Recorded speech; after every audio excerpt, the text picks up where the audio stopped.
नमस्कार, मैं हूं मुमताज़ अहमद। आईपा यानी कि all India progressive politics association मंच आपका। हम बात कर रहे हैं प्रगतिशील राजनीति की, प्रगतिशील सोच की, प्रगतिशील विचारों की।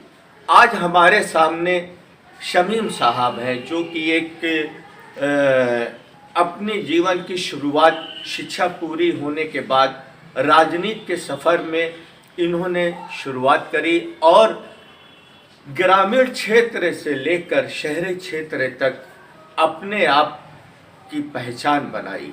आज समाजवादी पार्टी से जुड़कर यह गांव और असहाय लोगों की किस तरह से मदद कर रहे हैं और पार्टी के लिए अच्छे सिपाही की तरह काम कर रहे हैं। हम आपको रूबरू करवाते शमीम साहब से जो हमारे साथ बैठे हुए हैं। शमीम साहब, आईपा में आपका बहुत बहुत स्वागत है और मैं चाहूँगा कि आईपा के लिए दो शब्द पहले आपके जो विचार हों। धन्यवाद, बहुत अच्छी बात है। आईपा जो है इस तरह क्षेत्र में जाकर जनता से रूबरू करा रही है, बहुत अच्छी बात है। पहला सवाल है शमीम साहब कि आपने शिक्षा पूरी होने के बाद करियर की शुरुआत करी, तो ये राजनीति की सोच कैसे मन में आई और इस मंच को हासिल करने के बाद किस तरह की लोगों तक, असहाय लोगों तक पहुंचकर उनकी दुश्वारियों का निवारण कराने की सोच बनाई, और क्या सोच है आपकी? भाई, हमारी जनता की, गरीब जनता की सेवा करना हमारा उद्देश्य है और क्षेत्र में जो असहाय लोग हैं उनकी मदद करना। और राजनीति तो प्लेटफॉर्म हर आदमी ही तलाशता है, उसी तरह हमने भी तलाश किया है।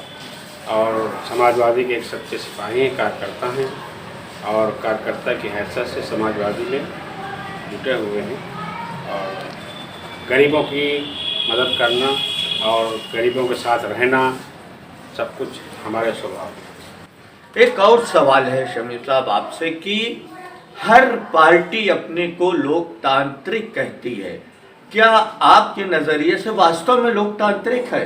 लोकतंत्र तो होना चाहिए, लेकिन इस मौजूदा शासनकाल में लोकतंत्र को तो ख़त्म कर दिया इन लोगों ने, बीजेपी के लोगों ने।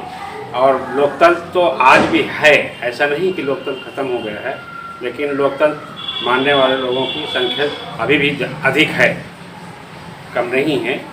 इन लोगों ने अभी 5 साल में, 7 साल में जो है लोकतंत्र को दर्जी दिया। हर पार्टी अपने को लोकतांत्रिक कहती है, क्या वास्तव में लोकतांत्रिक है? हाँ, लोकतांत्रिक कहते तो है ही हैं, हर लोग कहते हैं। और जिस पार्टी में हम हैं उस पार्टी में तो लोकतंत्र। एक और सवाल है शमीम साहब, आप तो शहरी क्षेत्र से लेकर ग्रामीण क्षेत्र में दौरा करते हैं। विकास को लेकर बात की जाए तो जनपद में और शहरी क्षेत्र से लेकर ग्रामीण क्षेत्र तक कितना अभी विकास का कार्य हुआ है और अभी कितनी ज़रूरत है? बहुत ज़रूरत है। जैसे सड़क निर्माण है, आवास है गरीबों के, ये है, और गलियों कूचों में भी काम नहीं हो पा रहा। अब आप समझ लीजिए कि जैसे जब ये अखिलेश जी आए थे 12 में, तो उन्होंने बहुत विकास किया और उस तरह के विकास ये बीजेपी ने 5 साल में नहीं किया और बहुत अभी पिछड़ा हुआ है। अपना प्रदेश बहुत पिछड़ा हुआ है, इसकी अभी बहुत ज़रूरत है राष्ट्रीय अध्यक्ष जी अखिलेश जी की कि आवें और विकास कार्य करें।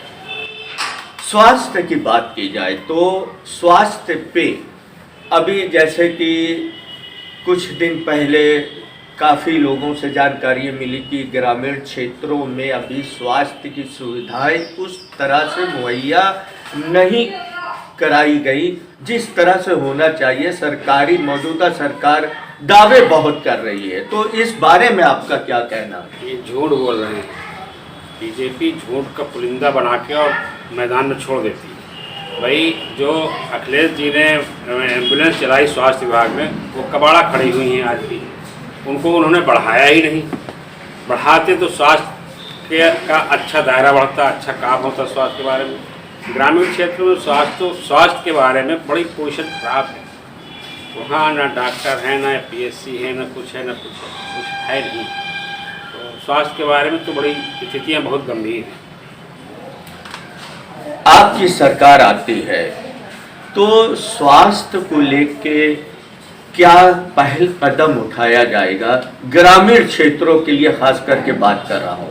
हाँ, ग्रामीण क्षेत्रों के लिए जैसे 102 चलाई थी अखिलेश जी ने, तो उसमें जो है देखिए बहुत हर फ़ोन करो 10 मिनट बाद एम्बुलेंस पहुंच जाती थी। अब ऐसी व्यवस्थाएं नहीं है, ये चमड़ा गई पूरी व्यवस्था। और जो है हम ये चाहेंगे कि अगर हमारी सरकार बनती है, हमारे माननीय मंत्री अखिलेश जी बनते हैं, तो देहातों के स्वास्थ्य व्यवस्था पर ज़्यादा गौर करेंगे। और वो अच्छी सोच है उनकी, पढ़े लिखे हैं।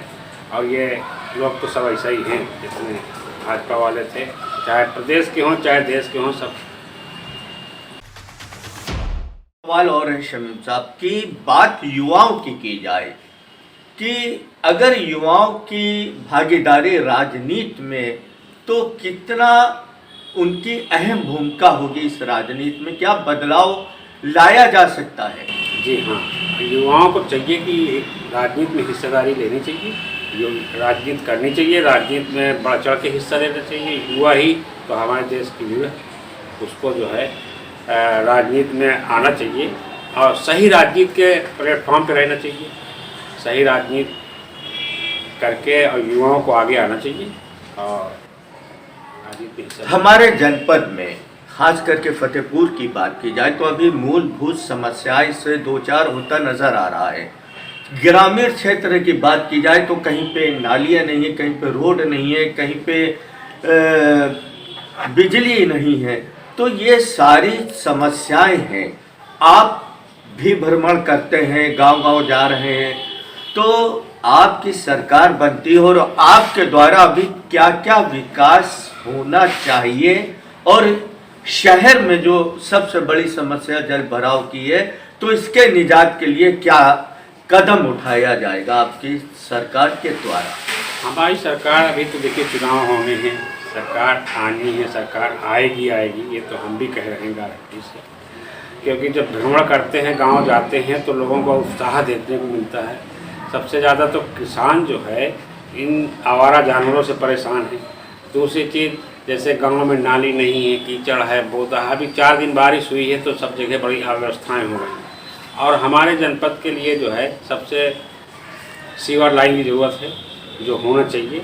और अगर सरकार आती है तो हम अपने नेताओं से कह के और माननीय राष्ट्रीय अध्यक्ष जी से कह के और सीवर लाइन का कार्य कराएंगे। और अभी बहुत पिछड़ा हुआ है, बहुत पिछड़े हुए एरिया है। शिक्षा पे बात की जाए शमीम साहब, तो जिस तरह से पिछले में कोरोना काल में स्कूल कॉलेज बंद कर दिए गए थे और उसके बाद जैसे तैसे शिक्षा को प्लेटफॉर्म पे लाया गया, फिर स्कूल बंद हो गए कोरोना के कारण, तो शिक्षा को लेके ग्रामीण, खास करके ग्रामीण क्षेत्रों की शिक्षा पे बात की जाए तो अभी वहाँ पे शिक्षा का क्या रूपरेखा है और किस तरह की शिक्षा वहाँ पे होनी चाहिए, और अभी कितना लोग वहाँ शिक्षा के द्वार तक नहीं पहुँच पा रहे, वंचित है? भाई ये तो बीजेपी का फंडा है कि आप जो है इनको शिक्षा ना हासिल करने दो, इनको जाहिल रहने दो, इनको जो है ये हमसे सवाल ना कर सकें। ठीक। और शिक्षा का देखिए अभी साल भर स्कूल बंद रहे, बिना एग्ज़ाम के रिजल्ट दे दिया गया, ये कौन सी बात औचित्य है? और ये जो है ये सब ये चाहते हैं कि SC BC माइनॉरिटी के लोग जाहिल रहें, ये हमसे कोई सवाल ना कर सकें। जाहिल रहेंगे तो कोई सवाल करने का कोई मतलब ही नहीं बनता। तो अब शिक्षा के बारे में ये अभी कोरोना काल में देखिए कितने लोग मर गए, कितने क्या हुआ, सब कुछ ऑक्सीजन नहीं उपलब्ध करा पाए। शिक्षा के क्षेत्र में बहुत पीछे है अभी प्रदेश और देश दोनों, ये अभी इम्प्लीमेंट नहीं कर पा रहा है सही हिसाब से।